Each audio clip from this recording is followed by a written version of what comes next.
Last lecture में topic कराया था हमने कोणीय संवेग संरक्षण सिद्धांत का प्रतिपादन। उसके बाद कराया था हमने क्षेत्रफलीय वेग की निश्चितता। और नेक्स्ट टॉपिक है ऊर्जा संरक्षण नियम, law of conservation of energy.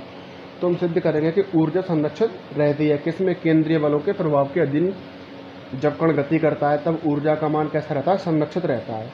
तो हम क्या लिखेंगे कि केंद्रीय बल के प्रभाव में गति करने वाले कण के लिए बल का त्रिज्यीय घटक, बल का त्रिज्यीय घटक को किससे निरूपित किया था हमने, एफ आर से।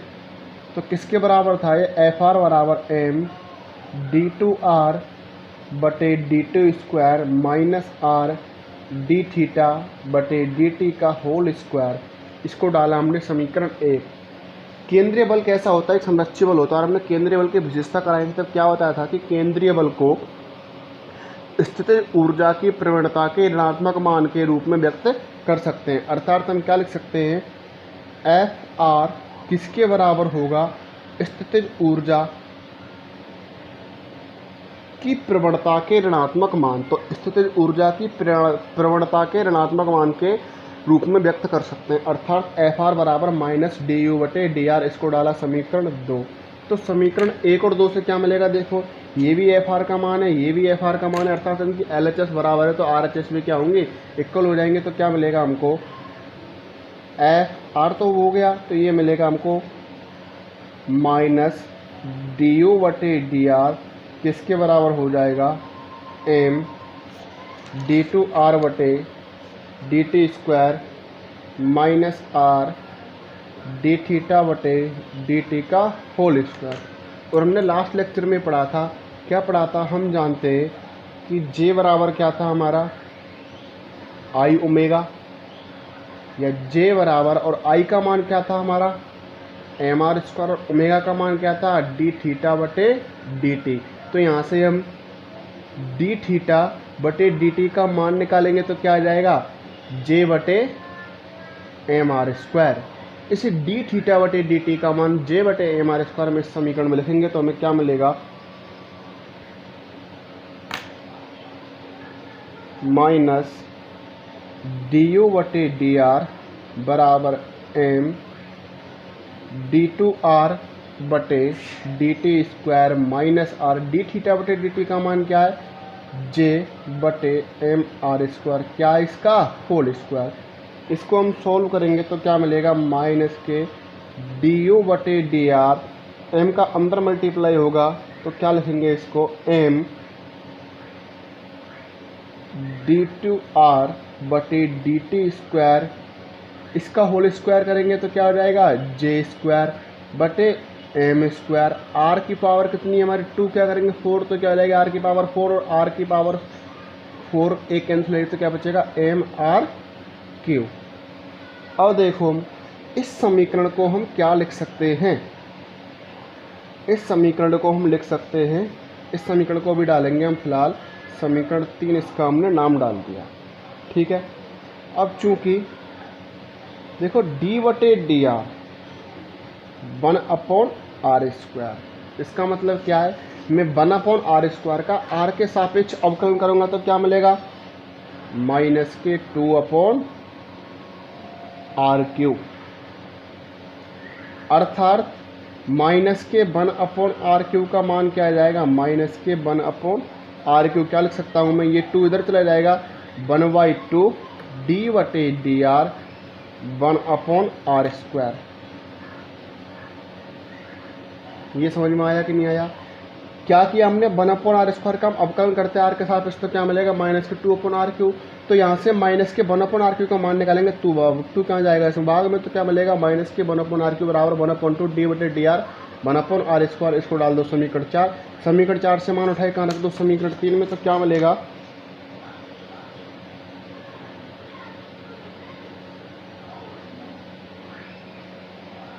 माइनस डी यू बटे D R M D two R बटे D T square plus 1/2 D बटे D R 1/r² J square बटे एम r²।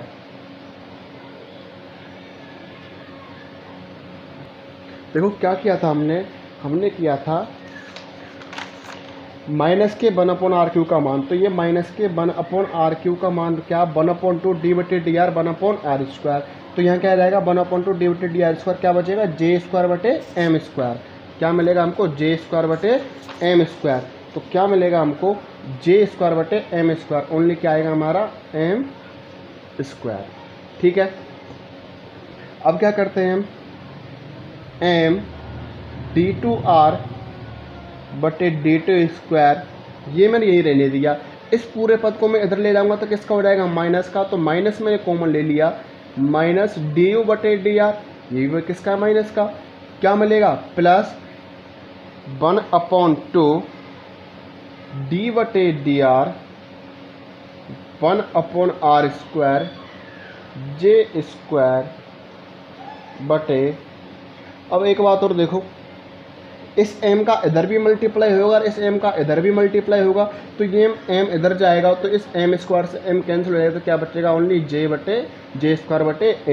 तो क्या मिला हमको, m d2r/dt² किसके बराबर मिला, minus du/dr plus 1/2 d/dr 1/r² j²/m। ये m कहाँ से आया, क्या था हमारे यहाँ पर m², लेकिन इस m का मल्टीप्लाई इस पद से भी हो रहा था और इस पद से भी, तो ऊपर m नीचे m², तो क्या बचेगा m। अब देखो ध्यान से देखो, इस पद को मैं क्या लिख सकता हूँ, अभी मैं इस पद में दोनों तरफ करूँगा मल्टीप्लाई। इस पद को देखो, m डॉट d2r/d2² माइनस के d/dr u प्लस j²/2mr²।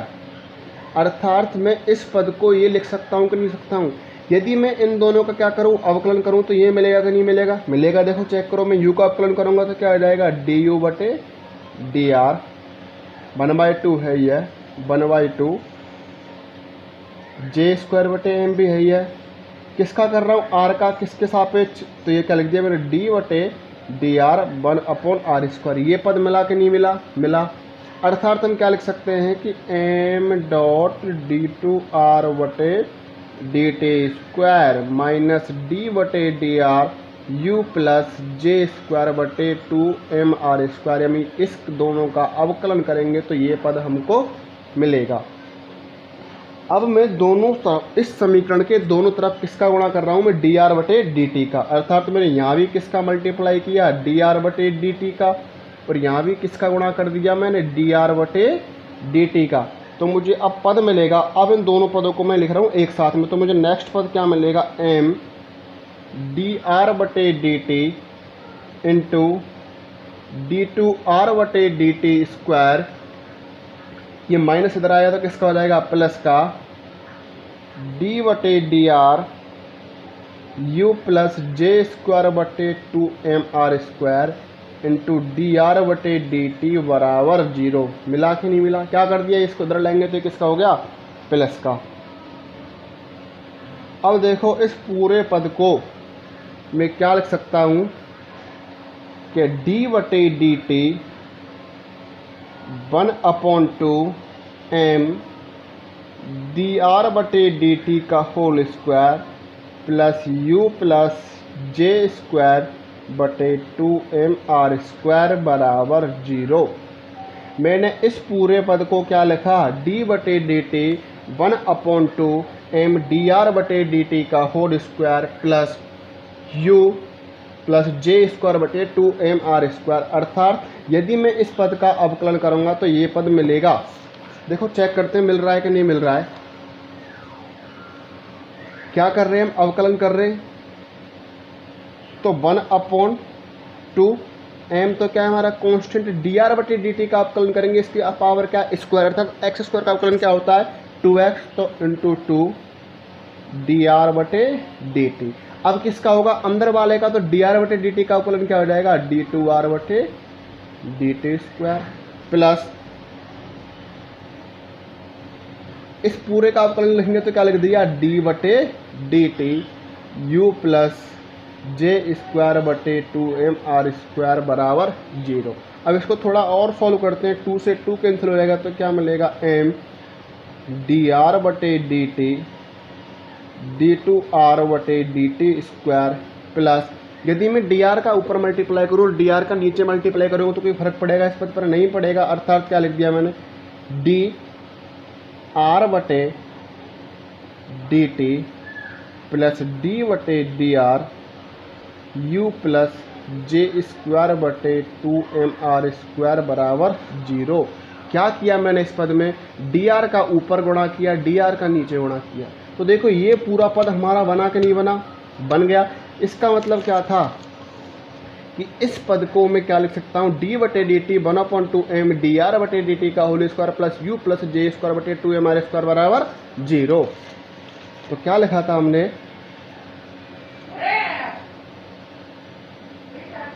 कि डी बटे D T 1/2m D R बटे डी टी का whole square U plus J square बटे 2mr स्क्वायर बराबर 0।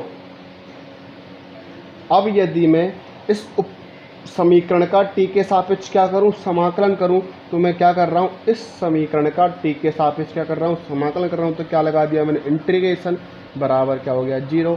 अवकलन समाकलन आपस में कैसे होते हैं, विपरीत होते हैं, तो ये आपस में क्या हो जाएंगे, कैंसिल हो जाएंगे। और 0 का समाकलन क्या होता है, कांस्टेंट होता है। अर्थात क्या होगा, 1/2m डी आर बटे डी टी का whole square U plus J square बटे 2mr स्क्वायर बराबर कांस्टेंट। क्या मिला, कांस्टेंट। अर्थात ये पूरा पद कैसा है, हमारा नियत है। यहाँ प्रथम पद केंद्रीय बल के प्रभाव में गति करने वाले कण की गतिज ऊर्जा है। ये तो क्या हो जाएगी, गतिज ऊर्जा, काइनेटिक एनर्जी होगी कि नहीं होगी, क्योंकि देखो डी आर बटे डी टी क्या हो गया, बी। तो ये क्या मिल रहा है हमको, 1/2m बी स्क्वायर। तथा द्वितीय पद स्थितिज ऊर्जा, ये क्या है कि हमारी स्थितिज ऊर्जा, पोटेंशियल एनर्जी। तथा तृतीय पद घूर्णन गतिज ऊर्जा है, क्या है हमारी, रोटेशन एनर्जी। क्या है हमारी, घूर्णन गतिज ऊर्जा। अर्थात केंद्रीय बल के प्रभाव में गति करने वाले कण की कुल गतिज ऊर्जा का मान सदैव कैसा होगा, नियत। क्योंकि गतिज ऊर्जा, स्थितिज ऊर्जा और घूर्णन गतिज ऊर्जा तीनों का योग कैसा है, हमारा नियत। इस प्रकार हम कह सकते हैं कि केंद्रीय बल के प्रभाव में गति करने वाले कण की गतिज ऊर्जा का मान सदैव कैसा रहता है, संरक्षित रहता है। नेक्स्ट टॉपिक पढ़ेंगे हम कण के पथ का समीकरण, इसको नेक्स्ट लेक्चर में पढ़ेंगे।